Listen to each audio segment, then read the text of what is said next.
Balita, BIR Cordillera tiwalang maabot ang 2015 target collection nito. Nag-uulat naman ang aming kasama si Jonathan Llanes ng PTV Baguio live via phone patch. Yes, Princess, sa kabila ng 7% deficit o kakulangan sa koleksyon ng buwis ng Revenue Region 2 noong nakarang taon na sumasakop sa Riyong Cordillera, bunga ng kakulangan ng empleyado na sumailalim sa Rationalization Plan Package, malaking paniniwala ni Director Eduardo Bahador na kanilang maabot ang 5.3 billion pisong target ito para sa taong kasalukuyan.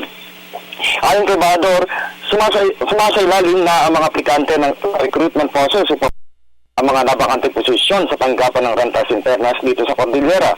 Bukod pa dito, ang pagkakasailalim ng ilang mga taxpayers sa pinatutupad na Electronic Filing and Payment System o EFPS na naglalang naging kumbinyente ang pamamaraan ng pagpipila at pagbabayad ng buwis sa pamamagitan ng electronic medium na magbibigay daan sa direktang pagbayad sa kanilang mga bangko. Samantala, bagamat pairalin ng rentas internas ang 5 p.m. deadline para sa mga taxpayers ngayong huling araw ng pagbabayad ng buwis, isiniguro ni Bahador na kanila pa rin sa serbisyo ng mga taxpayers na may tataong nasa loob ng kanilang tanggapan na sumasailalim pa rin sa pagsaayos ng kanilang transaksyon. Hindi naman sa napaulat na extension ng Electronic Filing and Payment nilino nito na ito'y sasakop lamang sa mga taxpayers na kabilang sa no payment returns na may mandatong sumailalim sa EFPS.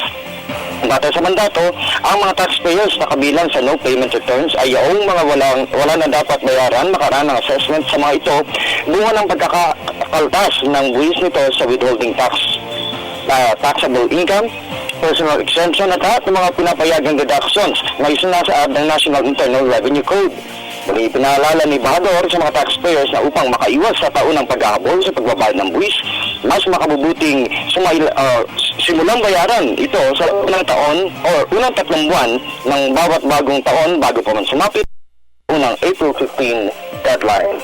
Mula sa Luzon ng Baguio para sa Telebisyon ng Bayan, Jonathan Llanes.